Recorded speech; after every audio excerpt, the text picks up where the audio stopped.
posibilidad sa mga mamimili kapag may aksidenteng nangyari. Ngayon, katapat lang yan, ipitin yung kanilang lisensya, ipitin yung kanilang mga permit. Di ba dapat may liability insurance? Yan, tama yan. In fact, dapat kapag may naglilinis, Yan. nakalagay doon, Warning. o caution, warning, naglilinis, madulas. Walang ganun eh. Ay, nadulas kapabayaan ito. yun, negligence. Pinalab tayo ngayong hapon at makakausap natin ang butihing alkalde ng Manila, si Mayor Alfredo Lim. Mayor Lim, magandang hapon po, sir. Mayor. Ay, magandang hapon sa iyo, Rafi at Ben, at sa inyong mga tagahanga. Mayor, kawawa naman po yung kababayan natin at nadulas po sa 168 po, hindi niya po kagustuhan at kasi naglilinis at ano yung paa niya, natuhod niya at nabali. Ayaw pong tulungan ng mall, Mayor, sir.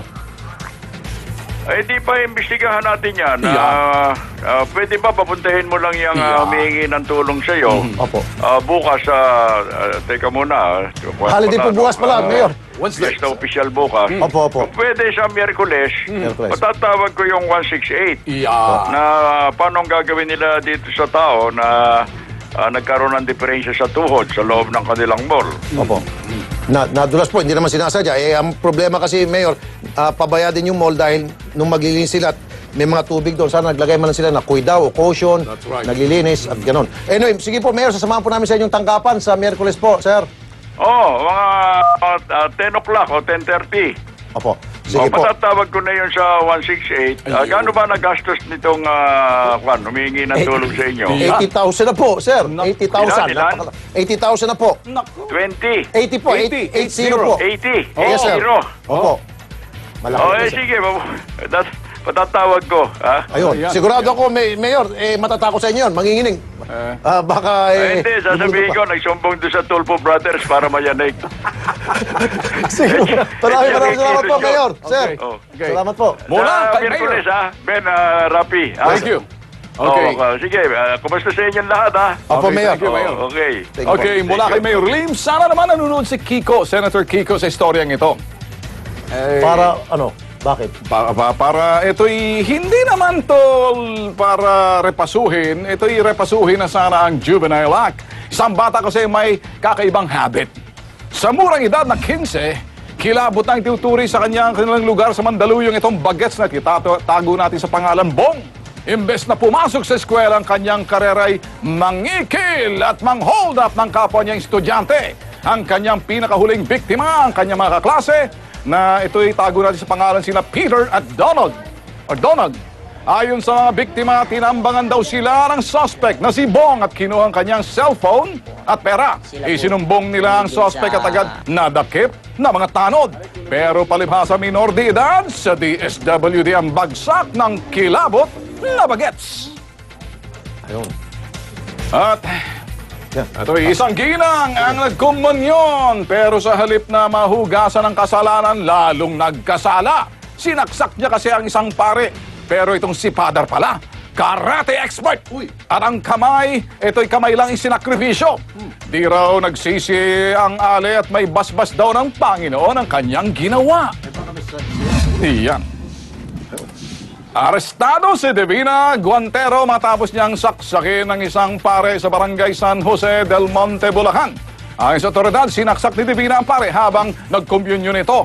Mabuti na lang daw, nasalag ni Father ang mga atake ni Divina. Napaggalaman na may diferensya raw sa pag-iisip ang suspect, pero kakasuhan pa rin siya ng frustrated murder. Habang si Father ay nagpapagaling ng mga sugat niya sa kamay. Okay, Tolben, nandito sa ating studio ngayon, live. First, itong si Ma'am Annabel Andaya. Last week, pumunta siya dito sa TV5 para humiling. At syempre, di natin pwedeng tanggihan yung kanyang kahilingan. Okay. Ma'am Annabel, magandang hapon. Magandang hapon po, sir. Okay. Ilang taon na po kayo? 39 po. Ano pong trabaho niyo, ma'am? Wala po. Si Mr. po? Pa-extra lang po sa pagbabasketball ng referee. Referee ng basketball. Okay. Nung pumunta ho kayo dito, ano po yung hiniling nyo sa TV5? Humiling po ako na sana kahit kunting tulong po. Tulad ng Kung ano pong matanggap ko pong tulong, tatanggapin ko po. para sa inyong mga anak. Opo. Ayun. Yung mga anak nyo ba ay nag-aaral? Opo, opo. Mm. Nag-aaral naman po. Pero may nabanggit kasi, ilang taon ba yung mga anak nyo? Isa pong 15, Okay. isa pong 10, isang 8 years old, isa pong 5 at 3 Eskalera. years old. Oo. Medyo marami-rami ang anak yan. Tapos yung kanyang mister, part-time lang pala, nag-referee. At magkano lang ang kita niyan sa isang araw, mga magkano lang. Usual ang kinikita ng ganong Minimum klaseng po, 300 po. 300 per day. Pero hindi naman consistent yan. Hindi po, Paminsan-minsan, hindi po. wala sa trabaho. Minsan po sa isang linggo po, 2 beses lang po. Actually, sabi niya kahit anong tulong. Pero Okay. tinanong siya ng researcher kung ano ba talaga. So, ang una niyang choice talaga, sinabi niya, grocery sana. Okay. Nagtama-tama pasukan para may mga baon-baon din yung Mga bata. Mga bata. At syempre po, kami dito sa TV5, hindi ho pwedeng humindi sa mga ganong klaseng kahilingan. Salamat po. Yan. Pakiabot naman dito yung ano. Ayan. O, di, Yung regalo natin kay nanay. Bay, mabigat to. Ayan po, nanay. Maraming Ayan. salamat po, maraming salamat. Punong-puno po ng grocery yan, mula ulo hanggang ilalim. Yan po, bigay po ng TV5. Pero- ng T3. TV5. TV5. Metro Action. Maraming Metro Action. salamat po sa TV5 at sa inyo pong dalawa. Maraming Pwede naman salamat kayo sa po. T3. Pwede yung T3. T3 Malapit-lapit na, 82 days na. 79 na lang ata eh. Okay, sige. Ayan, ma'am. Okay. Maraming kanto po. salamat po, maraming salamat po. Salamat din po sa inyong pagtitiwala sa TV5. Salamat po. Okay. Mabuhay po kay ma'am. Thank you. Salamat. Pero alam mo, Tolben, may mga nagsasabi. Sige po, ano raw papalit na pangalan sa T3 na maganda? Kasi T3 medyo apektado na raw, T3. Kasi yung T3, tapang, tapat, Tigas. tigas. Sabi ko MTRCB.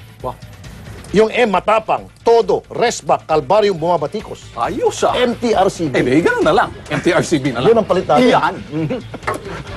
Susunod sa Metro Action, mga anak na isang sarhento, tutulungan din natin sa kanilang hiling mamaya. Okay.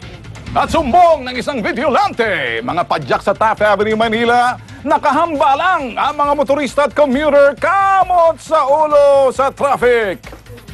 Mga hari ng daan yung mga nagpapadyak dyan sa may top. Karamihan sa kanila mga kolorum. Dayo pa galing Pasay.